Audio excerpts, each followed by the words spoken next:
That makes me feel better. What? I mean, they will. Someday. They will.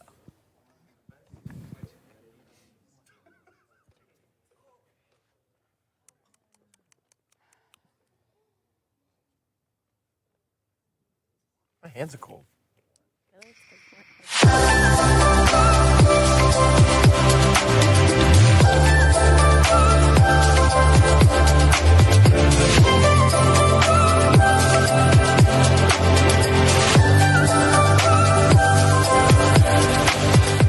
Hello, we want to welcome everybody to Empowering Pastors and Leaders. Thank you all for being here today. We have been doing a series, and if you'll give Pastor Kayla Keegan a hand clap. We've been doing a series here at Empowering Pastors, and that is the relationship between the senior pastor and other departments within the church. So we've already covered, if you haven't had an opportunity to look, we've already covered the senior pastor and the executive pastor, the senior pastor and the youth pastor, and this afternoon we're going to be covering the senior pastor and the children's pastor. Now, without any reservation, I believe you cannot have a successful church without a solid children's ministry. So this person, in fact, when you start looking at impact, if you are a generational church and you have no children's ministry, then how do you anticipate changing generations? It's not feasible or possible. So we must make sure that whenever you're going to have staff members, one of the most important staff members is going to be your children's pastor. So there's a need to build them, to strengthen them, to make sure that they're going to be effective. Now, I want to give Pastor Kayla props. She ministers actually in our area. The children's ministry is the second largest church in our area.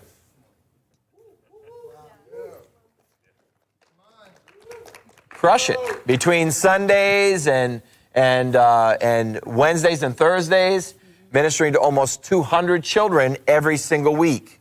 And so that is phenomenal. And again, because we are a generational church, our passion is to raise up the next generation so that they'll not only know God, but they'll be leaders in God's kingdom. So, Pastor Kayla, I'm just going to start us asking you some questions. Is that all right? Are you nervous? Yeah. Can you say hello to everybody? Hello.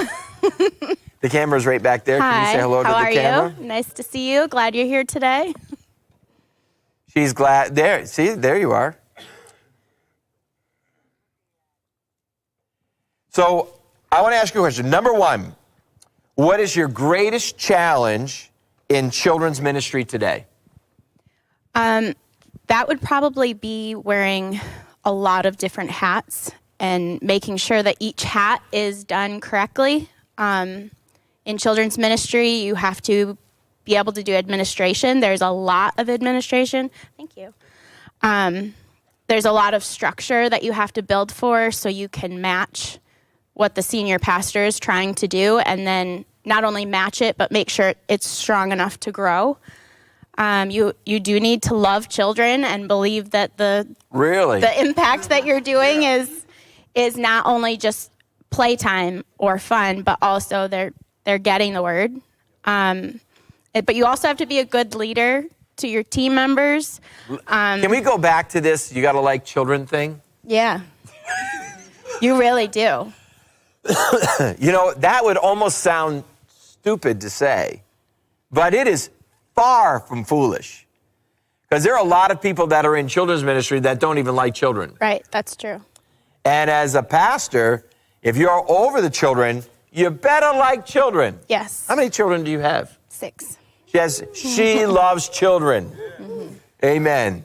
So, if you were to be able to have a solution for the greatest problem or trouble or challenge of children's ministry today, what would it be? One solution. Leadership. Leadership. The leadership sessions that you do, this actually has been very valuable to me. Even before I started, I listened to it, so most of what I do has been from this. Leadership training is so important because it allows us to be far more than just us. And that is a problem. If you do not have a leadership mindset, then it's always about you. The leadership mindset demands that you are building people and building teams. How many teams do you have? A lot. We have a Sunday team, Wednesday team, Thursday team, a parent partnership team. I have a team for children who are just born. I have administration team. I have interns. I have a lot of. You have a lot of teams. Mm-hmm. Which team is the most challenging? I don't think any of them are challenging. I think they're honestly phenomenal. I have a really, really great team. How long has it taken you to build the team? A year and a half. A year and a half. Mm-hmm. It's important for you to grasp because everybody wants the Shazam. Mm-hmm. But it takes time to build your team. If you are unwilling to give the time, then you are unwilling to build a team that will last. We're not interested in shooting stars. We need a team that's going to be able to withstand the growth. And I know that at times there's been a challenge. How was it bridging from the last children's minister to you? Was it a hard bridge? Was it an easy bridge? What gave you the most difficulties? That wasn't on the list of questions. No. I think building the team, creating a larger structure, maybe branching that structure out. I think relationships was a big thing. I spent a lot of time making relationships with the people that were currently there. Did they like their seat on the bus? Or were they gifted in other areas and they were in a spot only due to need? Not. Did you have to move people? Yes, I moved a lot of people. You moved a lot of people. Mm-hmm. What was the number one reason for moving the people? Because they didn't love what they were doing or they didn't feel gifted in what they were doing. So they had a heart for children, but maybe it wasn't in the classroom. Maybe it was administration. And I have some killer administrators that were head teachers that love what they do and help bring order to the ministry. Did you find friction when you had to move people? No, because it was their idea. Oh, you are smooth. Did you just hear that? Did you just hear that? That was the marking of a great leader. It was their idea. You want to share with us how you accomplished that? I just sat with them. I honored them for the time they had spent, what they've given, because they sacrifice a lot, they give a lot. So I honored them. I asked them what they thought needed to change, what they thought needed to grow or improve, what their vision was. Then I asked them what they were good at. What do you love doing? What are you really good at? And then I asked them, do you love what you're doing now? And just waited for the answer. And then, well, what would you think about doing something like this? Maybe your giftings would help in this area more. And they jumped at it and they love it. It's the biggest part is making sure that everyone's in the right zone. There's a great book. It's called Good to Great. I don't know if you've ever read that book, Good to Great. But one of the prime examples in there is getting people on the bus, which means you're going somewhere. That's the destination. That's the vision, getting them on the bus. But then the greater challenge is getting them in the right seat on the bus. Mm-hmm. Just because somebody's is in a seat doesn't mean they're on the right seat. Mm-hmm. And just because they're on the bus, and you want them on the bus because they're called, mm-hmm. they got a purpose, they're supposed to be there. But if they're not in the right seat, then it's going to be something that's not going to be, it's not going to be positive. Right. So one of the challenges is moving. How long or what do you do to shift somebody besides what you just said?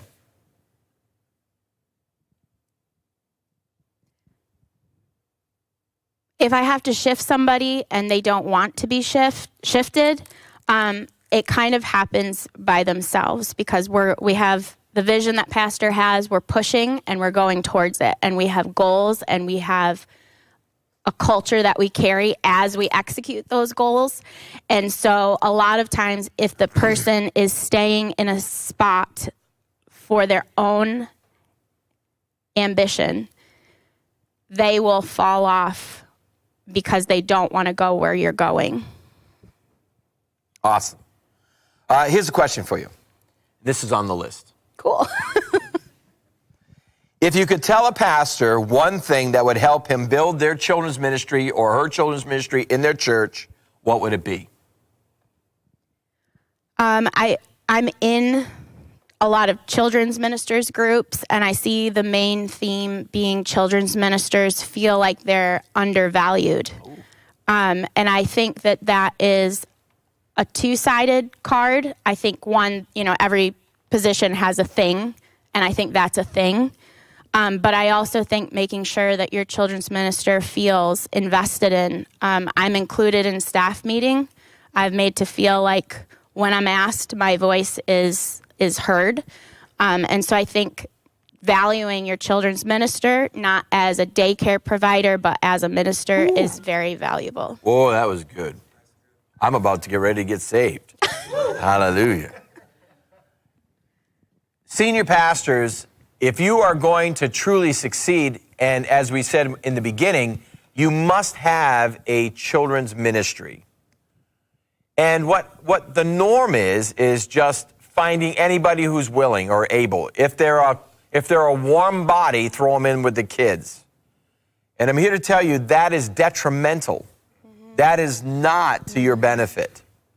Because if they're not where they're supposed to be, the impartation they're going to give is not going to create a generational church. So it's so important to make sure that you are having the right person. And it's wiser to wait. Now, the Bible says, pray the Lord of the harvest to send forth laborers.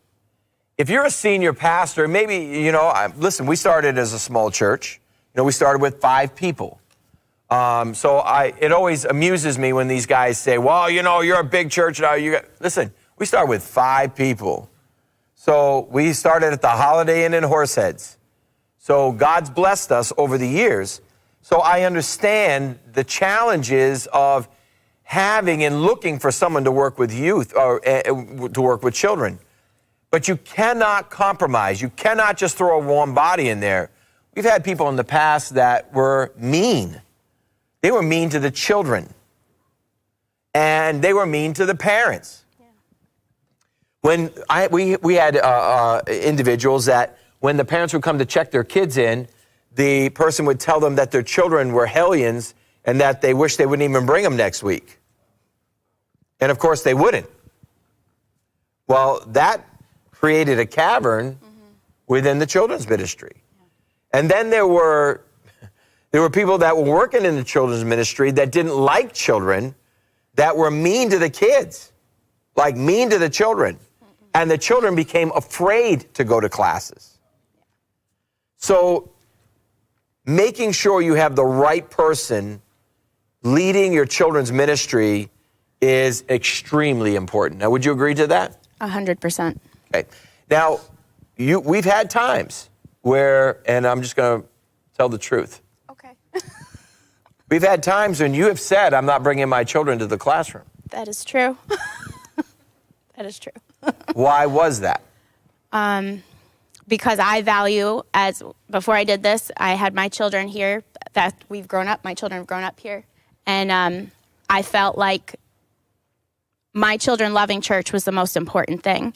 And they were not loving it due to not general children things, but someone being mean or lack of things. Now, let me ask you another question. I'm sure we've had children that have been in the classrooms that have been mean to other children to where another child doesn't want to come back. Right. How do you handle that with the teacher? This is such a great opportunity for the parent and the teacher to teach children about forgiveness in the church. You're still going to send your child to school if they have an argument with another child. And so this is a perfect one. You're going to talk to that child and say, this hurt my feelings. You're going to forgive them and you're going to go back. I've had this conversation with my kids before I even did this. It's an excellent opportunity to teach forgiveness. So if that child continues being abusive to other children, what do you have to do as a children's pastor? So first of all, we talk to the teacher. They should be watching. You should have your rooms staffed enough where you don't allow bullying. There can be comments that'll be made in general conversation, but there's like a zero bullying. We don't tolerate that, any type of physical, anything like that. So you should have your rooms staffed enough where a teacher can just simply separate them. If sometimes the bully is a big fish in a little pond, so you got to move that child up to an older group where they're on the young end, which I've done. They're not the big dog anymore. So you just got to move them. What does it take? So now you've seen somebody, they've applied to be in the children's ministry. Mm-hmm. What are the next steps for them to do that to keep the children safe? Security is like number one in your children's ministry. If something happens, you no longer have one. So we send them through a background check, and then I have coffee with them, and I vet them. I don't just let anyone in children's ministry. I would rather have them all in one room than have someone who is not safe and doesn't have a relationship with the Lord. If you can't minister, you can't be in there. So I vet them. I use the Holy Spirit. Is this person giving me a weird vibe? Because background checks don't check everything. Truth. And then once they've gone through those two things, I will put them with a head teacher that I have that I trust, and then I watch them for at least a month, and I'll ask the head teacher, how are they doing? How are they acting with the children? How are they interacting with other people? Because we have a culture that we carry within children's ministry. So if they go against that culture, I sit them down and we have adult conversations on this is how we handle that. This is how we move forward. We don't let anyone in children's ministry. Now, it's also important, pastors, to make sure that you have communicated with your insurance company. Your insurance company is going to give you expectations. So as Pastor Kayla was saying, there's an application to fill out. And in that application, and ours, I believe, is 7 pages. Mm-hmm. And on there are 3 written references, as well as we do a police background check. I need you to understand that you need to have the police background checks in and the paperwork filled out before you allow them to be in your children's ministry. There's a reason for that. And there's a reason why the insurance companies are so steadfast. And it's because if somebody gets in there and does something that's not supposed to be, that's inappropriate, you can lose millions of dollars if not have your ministry closed. There's an example of a church that was down in the out west. And they had the paperwork filled out, and they did not get the reference checks back. But they still let him in ministry. And he molested a child. And it cost the church $7 million, and they didn't have enough insurance for $7 million. So it literally shut the church. Church was shut down. You need to understand that you have to have your checks and balances. Some of ours are like, you cannot have 2 relatives in the same classroom. What's the protocol for children going to the bathroom? We do not go into the bathroom with them at all. So if they're not potty trained and able to take care of themselves in the bathroom, then we will put the code up and get the parent. And then our classrooms go to the bathroom as a classroom. So we don't allow preschoolers to go into the girls' bathroom while a 6th grader girl goes into the girls' bathroom. Those are separate. No teacher, helper, junior helper can go past that bathroom door at all. That is a huge, absolutely not. We have 2 unrelated adults in a room at all times. If they have to step out, we have a service coordinator that will step in for them so we can have correlating testimonies on anything that happens. This, pastor, is very important. You must understand that this is one of your most important ministries in the church, but that you have to make sure that it is as bulletproof as possible. I remember many, many years ago, we had created a biometrics system of check-in. Nowadays, we use the barcodes, correct? What do we use to check a child in? They have a sticker. They put their number in, the sticker prints out, goes on the child, and the parent gets a sticker as well that matches. And if somebody else comes with it, do they get to get the child? If they have the sticker, there's only one sticker that prints. If they have the sticker, they can get the child. But if they don't have the sticker, they can't even get into our wing. Yeah, they can't even get in the wing. I remember one time when we did the biometrics, this was when we were in the school, that a father came in during church, and the children's ministries demanded the fingerprint, and the father's fingerprint wasn't in the system. But the kids were, "Daddy, Daddy, Daddy, oh, we love you, Daddy. Here, kids, I'm here to pick you up." And because the biometrics didn't match, security went to get the mother, and what was happening was the father was coming to snatch the children from children's church and kidnap them. And so most kidnapped children are from split homes and that kind of family situation. That saved the church, I'm sure, well over $1 million. So if that father had gotten the children, we would have been sued. The mother came out frantic, and the father left quickly because he recognized he was in the wrong spot. So please make sure that you have things in order in your children's ministries. Here's another one. What is the greatest difficulty of working with a senior pastor? Remember, you want to keep your job. I do remember that. Honestly, it's a two-sided thing. I know when I first started and I went through, and there was a few things I wanted to change, and one of them was a big thing. That was a very visible thing, but didn't have value behind the visibility. And so I remember I went in and I asked him about it, and he said, "Well, do you think that's what we need to do?" And I said, "Yes." And he said, "Okay." And I felt very valued, but also very horrified because he trusted me, and I hadn't even proved myself yet.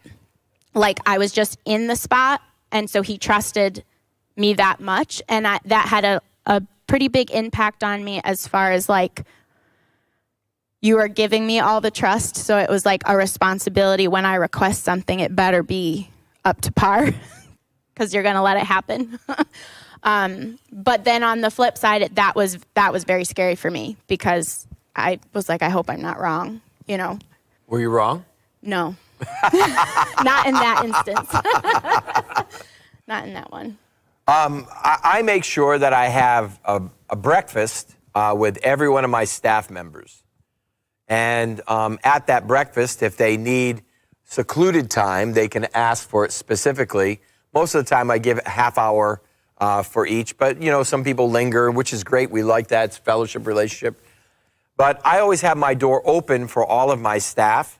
So if they do have questions, they're more than welcome to come in and question. If they have disagreement, remember, disagreement does not mean rebellion. It's important. Just because a staff member doesn't agree with you doesn't mean they're in rebellion. So it's important to listen to the staff member and explain if they don't agree with you, come to some kind of allegiance. But if push comes to shove, as we all know, the senior pastor has the final say. And a good children's pastor, even though that might not make them happy, will be willing to submit to the senior pastor and learn. So here we are as believers. We are in a business still. This is still a business.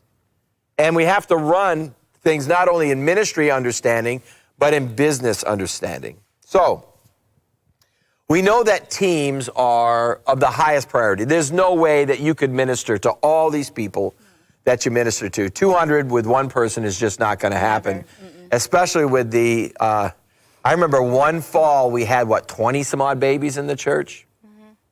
We had to open a new nursery. Mm-hmm. There were so many babies. Grow the church one child at a time. Glory to God. But here we are. How are you growing teams? So take us on an adventure of growing a team. Okay, so you have to have something that somebody wants to join. One thing when I first started was changing the culture of how we pull people in. Now, let me address that. What do you mean changing the culture? I think it's a worldwide culture thing, honestly, because being in the kids ministry groups, it's very, nobody wants to serve in kids ministry. We're not important anymore. And it's very poor. So I tried to change that. Like, we're ministering to the next generation. That's You're right. planting seeds of the word that's living and active into their spirits. Even if their mind doesn't comprehend every principle, their spirit does. Yes. And we're actually raising up giants in the spirit. So when they graduate into youth group, it shouldn't have to be the youth pastor now has to disciple them. They're ready and waiting. They know the word. They've experienced God. They know their Bible, and they've already started bringing people to church. So pushing that vision in your team is number one. And I feel like a broken record all the time, but I just say it differently all the time. And then I taught them how to recruit. I think that's a really big, and how we talk about kids ministry is not, oh, I need a Red Bull just to survive, and we're barely hanging on, and these kids are feral, and that's not it.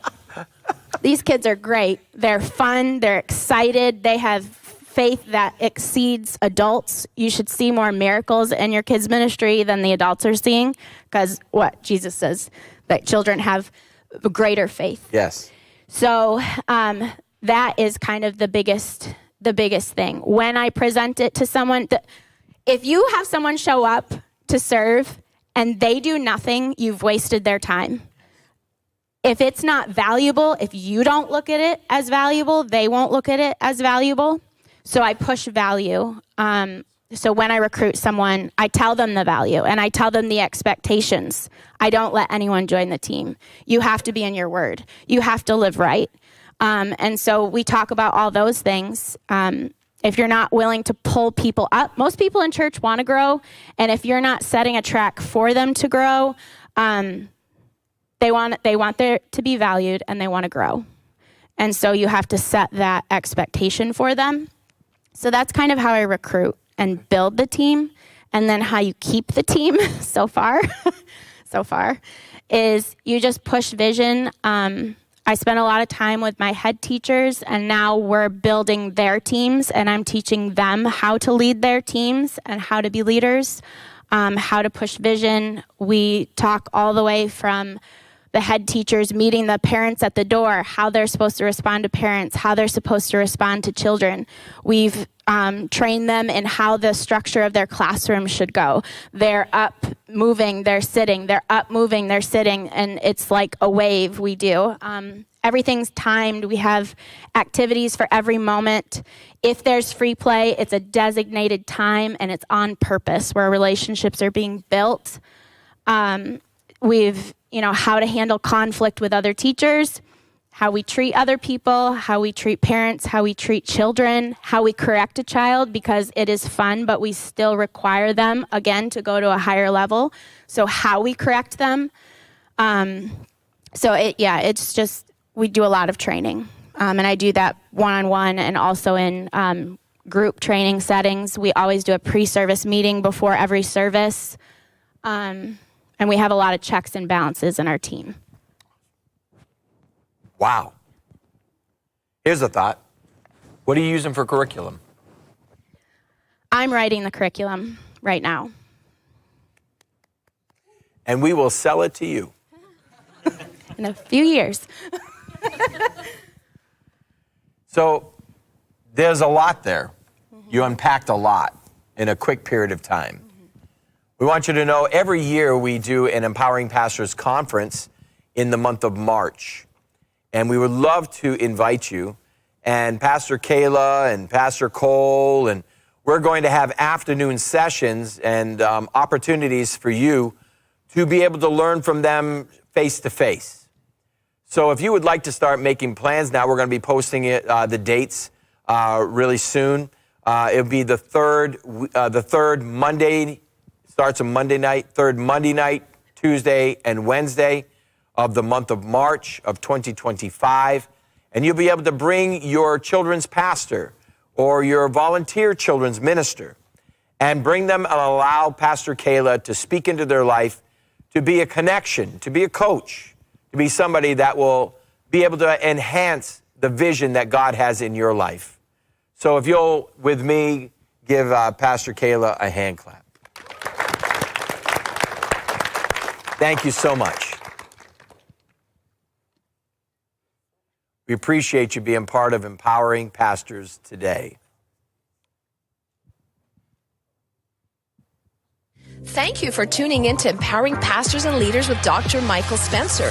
If you're looking for helpful, life-changing, and empowering resources, Dr. Micheal Spencer's books are available here. Just click on the link below and get your copies today. Don't wait. These resources will bring about the change and success you've been looking for. If you'd like to know more about empowering pastors and leaders, please visit michealspencerministries.com.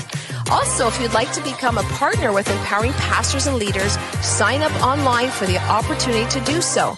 Thank you in advance for your financial support to help us reach into the U.S., Canada, Mexico, and Africa, and the different parts of the world.